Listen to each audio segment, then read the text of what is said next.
Good afternoon, everybody. I'm just sort of taking the time to admit folks as they enter.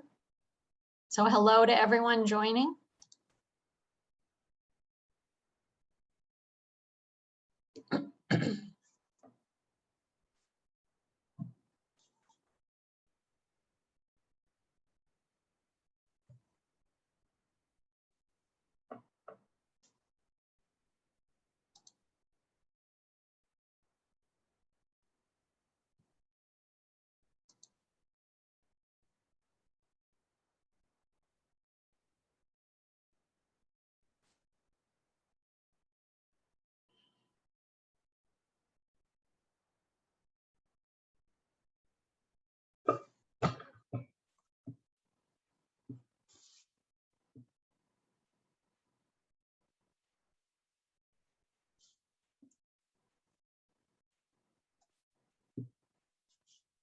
Good afternoon, everyone. Just letting you know that I'm admitting people as they are entering the waiting room.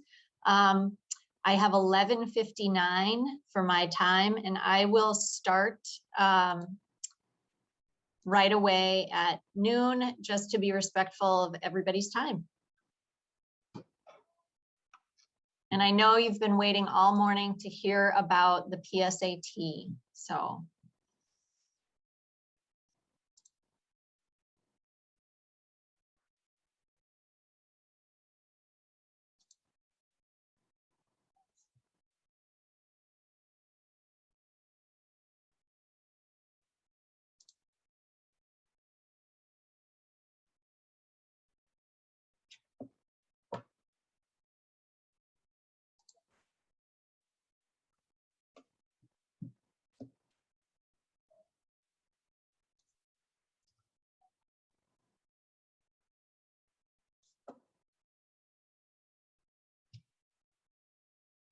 Okay, so welcome to everyone. I have noon on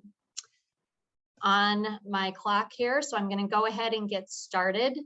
I wanted to let you know that this meeting or presentation is being recorded, and I will have our IT folks post it to our website afterwards. So in case if there's someone that you know who couldn't make it, I'm happy to post that, and then you can watch it afterwards. I'm going to go ahead and get started. So today I really just have information to share with you about the PSAT. Our sophomores and juniors will be taking the PSAT on October 13th. That is the national day for the PSAT. So that's the day that every school in the United States who is participating and having their students take the test will be giving it. And I'm going to talk a little bit about the format of the test. I'm going to talk a little bit about the purpose of the PSAT, talk about what it is and what it isn't. And then if there's time at the end, I would just love to entertain any individual questions that anyone may have. First of all, the PSAT is really out of the same company that College Board and SAT come out of. And you might recognize College Board as being the organization that creates the AP program. So College Board and the SAT closely aligned with PSAT. The PSAT, what it is, it's a standardized normed test. And that means there are certain questions that are going to be asked. It's formatted the same exact way. Every student taking the PSAT on October 13th is going to be taking the exact same test. What the PSAT is not, it is not a college entrance exam.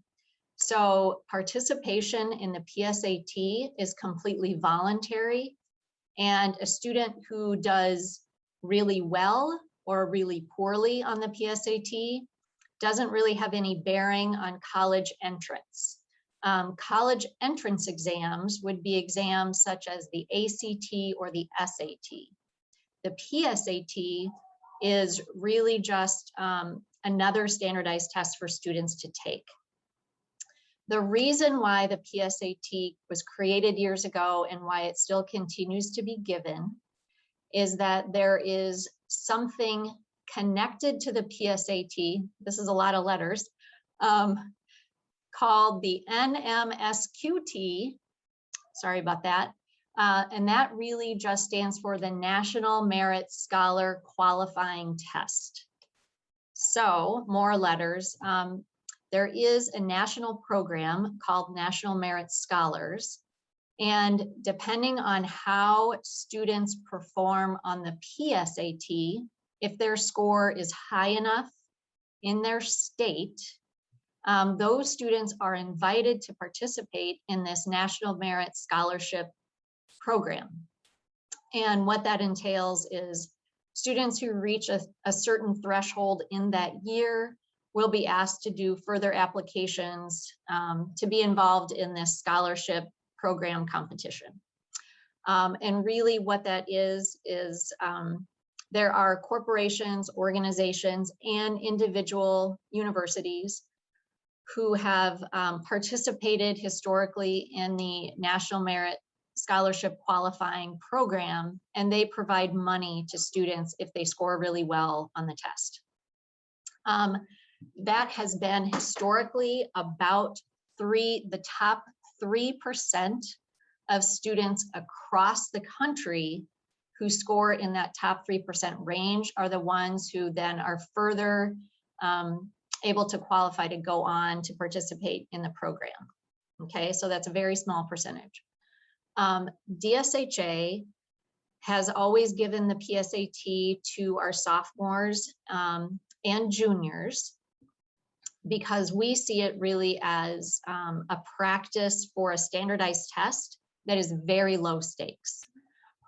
Really the higher stakes tests are the ACT and the SAT, those college entrance exams, right?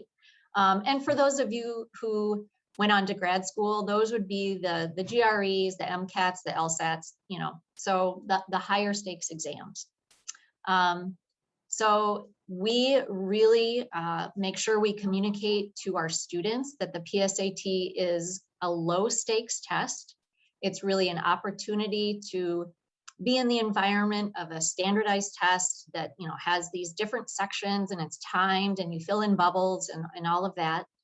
And then for some students who are really high achieving students, the PSAT just easily gives them an opportunity to participate in this National Merit Qualifying program if their score is high enough. And every year, DSHA has anywhere between 2 to 5 students who are in that top 3% in the country who perform on this test and are able to go through the program of further applications. So, you know, I would just, if your daughter, excuse me, if your daughter is someone who's nervous about sitting for a standardized test and the PSAT is this first one out of the gate, you can just assure her this is just a practice. It's really just a chance for her to get back into that groove of taking a standardized test. She may not have had one since the entrance exam that she took to come to DSHA. So just to let her know not to worry about that. So that's a little bit about the background of the test. The sections on the test, very similar to the ACT and SAT. There's a reading section, there's a writing and language section, and there's a math section. The reading section is 60 minutes, and it's students reading short passages and answering questions about it, about the passage. So it's really comprehension and context clues. The writing and language part is really more about being able to look at evidence and be able to provide an argument that meets that evidence. So a lot of what our students already do in English class and science class, in social studies classes. The math section has a lot of multiple choice. That is just number sense and students being able to understand, I would say, the logic and reasoning of math. And then there are some problems that they will have to work out. The math section is really based on junior level, like up to junior level math. So some sophomores, that's why I say it's low stakes, they might not have seen the math yet. But the other math that is emphasized in the PSAT is something that's called like math you use in your job or career. So really just kind of common sense, logical problem solving, I would say, is what's being tested for students. Let's see if there's anything else I want to say. Talk about the length. So when students come to school, when sophomores and juniors come to take the PSAT on October 13th, they would just come in the morning as usual. We'll get the test started around 8. It will finish around 11 or 11:30, depending on, there are all of the directions and everything that each proctor will have to read. And so we just make sure to give enough time for that. And it is sitting and taking this test. It's a lengthy test. So, but once the students are finished on that day with the PSAT, they're free to go. So that's that day. I would say the last thing that may be of interest to you, the PSAT, there's a score range for it, just like in any kind of standardized test. The score range for the PSAT is 320 to 1520. So, right, depending on each section, what they score, that's the total kind of score range for the PSAT. And that is sort of my spiel about the PSAT. I'm happy to answer any individual questions or anything that you may be wondering about any standardized test. I swear I'm a really fun person. Normally, I don't usually always lead with standardized test kind of info, but I'm happy to answer any questions you have. I have a question regarding the scoring. So you said it's between 320 and 1520. So what would that 3% fall in approximately? That is a good question because it depends every year on the cohort of students who take the test. So what they do is they take the overall score and then they give it like a statewide average.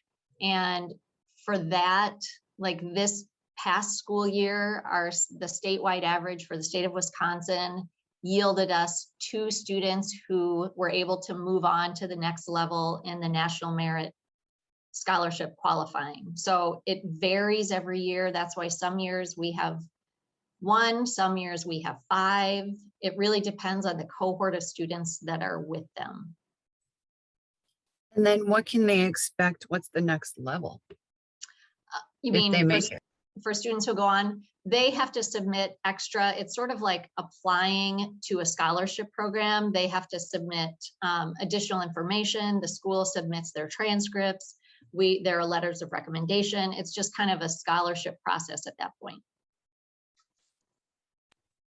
Got it. I have a question as well. So obviously for the kids who do really, really well, they have those scholarship opportunities. Is this anything that if your child is on the opposite end of the spectrum, does, really bottom of the percentile rank, is that a reason to say, okay, let's do a ACT prep class or SAT prep class? Or when would that be something, when in the sort of timeline here do kids who maybe need to do a test prep class like that take a test prep class, and what would indicate the need to do that?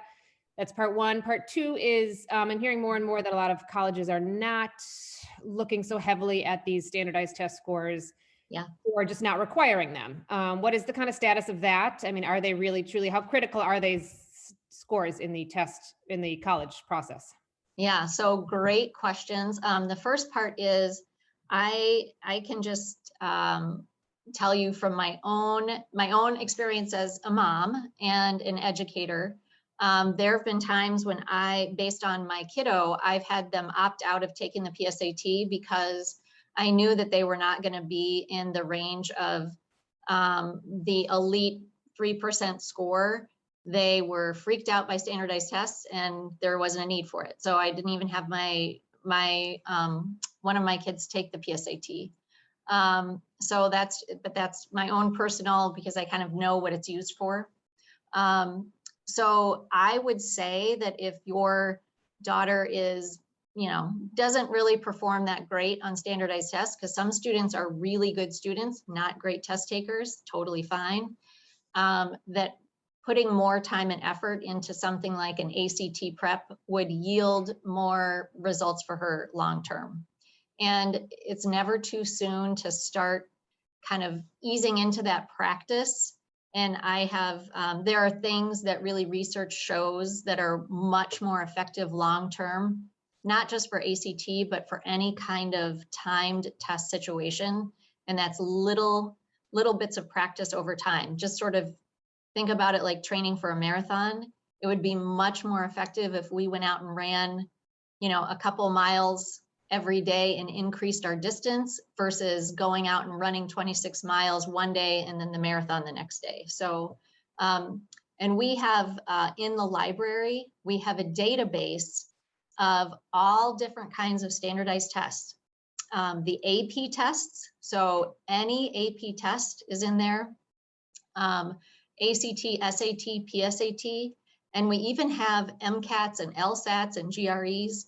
They're really just this testing database service that we subscribe to allows students to practice being exposed to the type of question that will be asked, taking, answering that question, and then they get feedback on how they did on the question, and they go through, and that database will keep track of where they are. And it's really just that little bit of practice every day that many of our students take advantage of. It's totally free to them.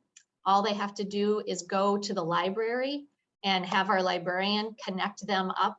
It's a web-based program application. So students could do it on the weekends. They can do it, when you're traveling with them. They could do it over the summer. Students are never happy when I suggest that. But it's really just a little bit of practice every day to get used to the kinds of questions that are asked on any kind of cumulative standardized type test.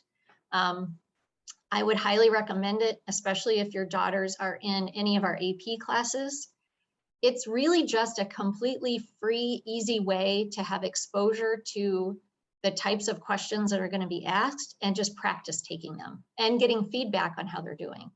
So I would say that. Part two of your question was, many universities and colleges are in fact going to test optional.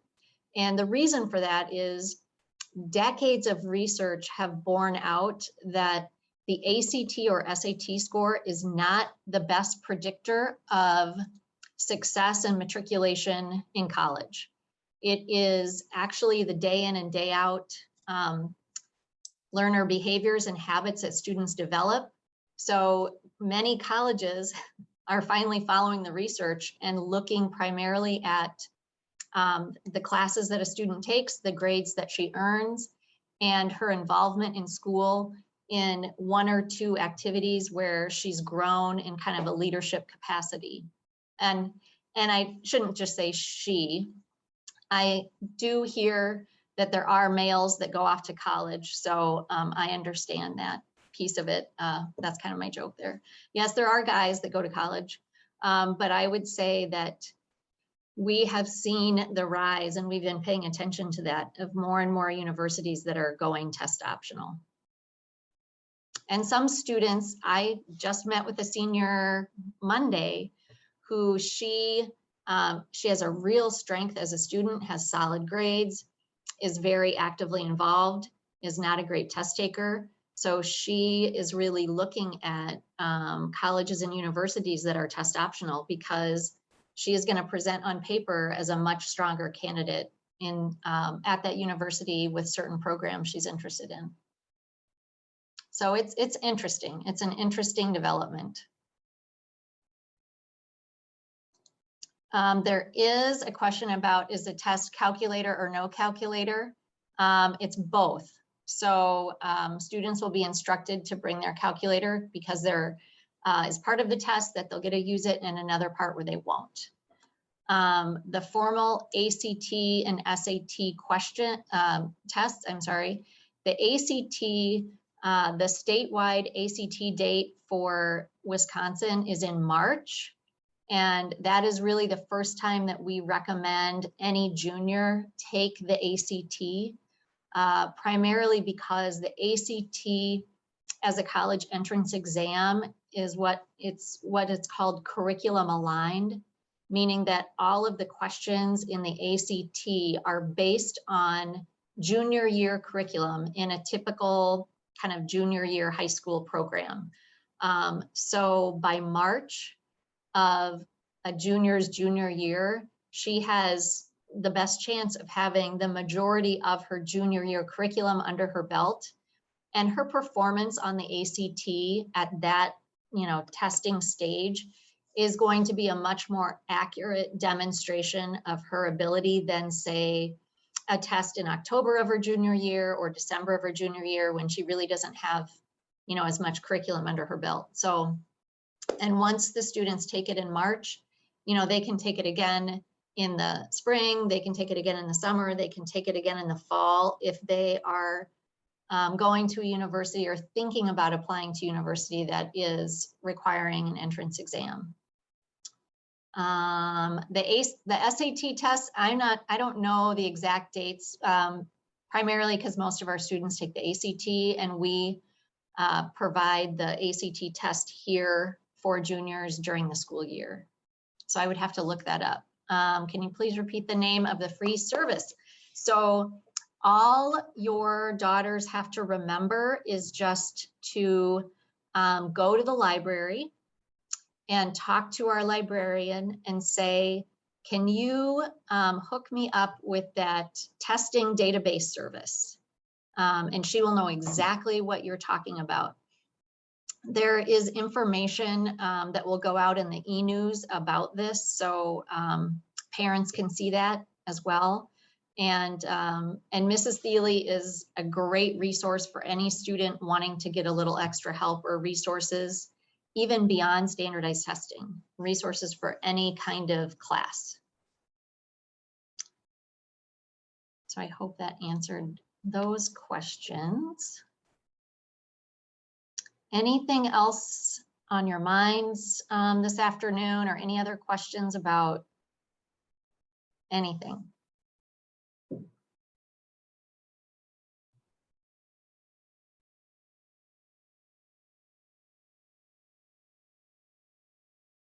Thanks for the thumbs up. Would any of you like to come in and take the PSAT just to relive old high school memories of standardized tests and bubbles? And I could hook you up for that. No, thank you. But thank you for all this good information. It was very helpful. Great. I hear you. Well, as I said, I will post this recording to the website. So if anybody would like to see it, anybody wasn't able to make it, certainly I think it'll take about a day for it to upload and get there, but please feel free to reach out with questions anytime. And I do promise I have way more exciting things to talk about than standardized tests. So, but I'm glad that you all came today. Have a wonderful rest of your day. You too. Bye-bye. Bye. Thank you.